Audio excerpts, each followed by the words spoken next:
Hi everyone and welcome back to another video on my YouTube channel and the Take 5 Art Journal collaboration video for February. Today we're going to be working with the prompts chosen by Shay over at the Sleepless planner, and as usual all of the prompts that Shay's chosen for us and a link to her channel and all of the other ladies taking part in the Take 5 collaboration will be in the description box below. So getting started with today's page, as always I'm applying a rather generous coat of my white gesso using a thick bristled brush. I'm then, once I've made sure that it's as even as I can get it, going to be drying that with my heat tool. I do make sure to heat it 2 or 3 times, but leaving little gaps in between so that it doesn't bubble up. Once the pages are dry, I'm then going to take some of my Dylusions paints. I'm going to be starting out with Rose Quartz. This is the really light pink that I'm using as my base, and I'm just applying that using a Tim Holtz mini ink blending tool and going in circular motions. Once I've finished that there, I'm going to dry that again using my heat tool, and then I'm going to move on to the second colour that I have, which is Peony Blush. Again, I'm going to be using the same circular motion and a Tim Holtz mini blending tool for this. I decided that I did want this to have a shape to it, so it's almost in a wave pattern, and I'm just making sure that I blend over that a couple of times. Just as where you're using a circular sponge you can get the little marks. I'm then going to take Bubblegum Pink, which is the darkest, brightest pink, and I'm just going to add an extra layer of that. Of course, again, I'm going to be using my heat tool to make sure that that's dry so that we can move on. I'm then going to blend a little bit of the Rose Quartz and Bubblegum Pink paints together just to mix my own little colour to add as an extra layer at the top of the page. Again, still using the Tim Holtz mini blending tool and just changing out the felt pads at the top for each colour. Of course, I'm then going to use my heat tool to make sure that all of those layers are thoroughly dry before we move on to the next step. I'm then going to take the London Blue Dylusions paint and a palette knife, and I'm going to dip the palette knife into the paint pot and just make some marks going across the pages, just at random spots throughout the page. And then of course I'm going to take my heat tool and make sure that that is dry as well. You could make a little game here if you was to have a drink or something every time I said I was going to use my heat tool, because as a little spoiler for you, it is a lot. So next we're going to be moving on to the first prompt of the video, which is collage, and for this I wanted to try something a little fun. So I'm taking some bright pink tissue paper and my matte gel medium, and I'm going to be layering those across the middle of the page where the paint changes colours. I wanted it to be in the divide almost as another colour, but also as a separation. I'm not being too specific with shapes or sizes. I'm just ripping pieces of tissue paper and being quite generous with my glue so that they don't tend to peel back up again. Once I finished adding that layer, I'm then going to take my heat tool again and basically make sure that it's evenly dry and just give that glue a little bit of help so that it's completely dry before we add on any extra layers. I'm then going to have a look through my pouch of stencils and just really see if there's one that I think would fit with this page. I find this one, which is a bubbles or a regular circle stencil, and I'm going to use that with some normal white texture paste and a palette knife, and I'm just going to place that above where we've put the pink tissue paper and follow that same shape around the pages.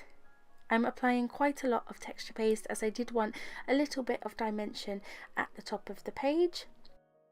I'm then, once I've finished adding all of the texture paste, going to, you guessed it, dry it with my heat tool, make sure that it's dry so that we can move on to the next part of the page. So I'm going to take my ginormous pad of archival black ink and some of the stamps which I'd set aside for this page. The first one is this irregular polka dot stamp from Prima, and I'm going to stamp that all the way along the pages underneath that layer of tissue paper. Once I've finished with that stamp, I'm then going to take this scripty stamp from Kaisercraft and I'm going to do the same but on the top of the page. It does overlap slightly with some of my texture paste, but that doesn't bother me, and I'm going to continue building that across the pages. Of course, I'm then going to dry that using my heat tool again, just to make sure that everything is set and not going to smudge. It's at this point I decided that I didn't really like the page the way it was, so I'm going to use that as a base and rebuild the page. So I'm going back to the bright pink tissue paper and my matte gel medium, and I'm going to add an extra layer or two of tissue along that same line, but just making it a little bit thicker and more textured. I'm then going to go right back to the beginning of this page with my Dilutions paints again, taking first of all the rose quartz colour. I'm going to use my Tim Holtz mini ink blending tool to blend that both at the top and bottom of the page. I will then decide that I want to paint that over the tissue paper as well, so I'm going to give everything a base coat of that colour. Once I've blended over everything in that colour, I'm also going to blend a lot of that bubblegum pink in the middle, and I'm going to change the shape a little bit and make it more of an arc. Once I've done that, I'm then going to use my heat tool to blend it again, and then I'm going to go back in with the peony blush and add in a couple of extra layers with that as well. So really making use of those three paints in blending them together and adding in some different layers over the top of the page we already created.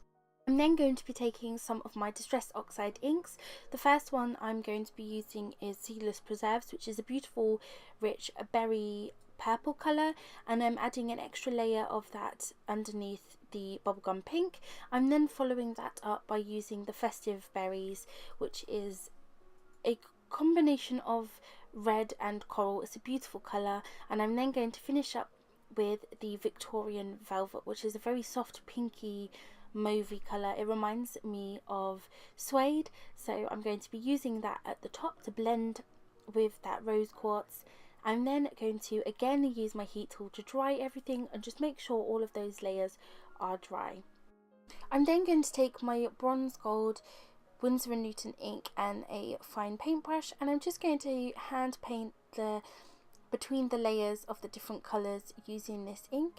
I really like the way this looks. It almost looks like the inside of a geode or a crystal, and I really like how all of the lines are different even though following the same shape. Of course, as per with everything else, in between each layer I'm going to use my heat tool to dry it to make sure that we can move on without anything smudging. I did find I needed to add 2 coats to each layer to really make it stand out enough. The first layer seemed to be very faint, so I added 2 layers to each section to make it really stand out and for the metallicness to really show.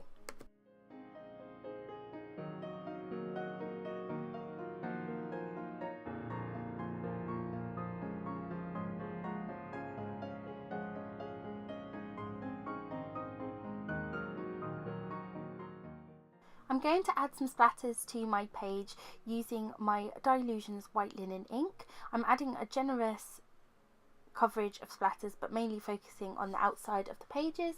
I really like this ink as it is rather opaque even when dry. Again, I'll be setting that using my heat tool, and then I'll be moving on to adding my anatomical heart decal, which I cut out using my Cricut. I'm then going to work on my title, which is going to be using up just some Studio Calico alpha stickers.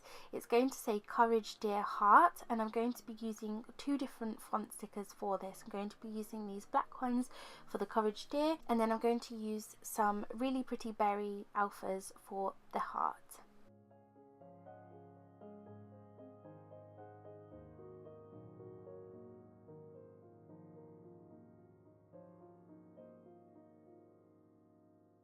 I'm then going to use my Winsor & Newton ink again just to add some extra splatters, this time in that gold, and that's actually going to finish up my page for this month. I had so much fun with these prompts. Thank you so much, Shay, for choosing them. Please remember to check out all of the other ladies taking part in the Take 5 collab. All of their links are in the description below, and I know they're going to create some beautiful pages. Thanks so much for watching, and I hope to see you next month.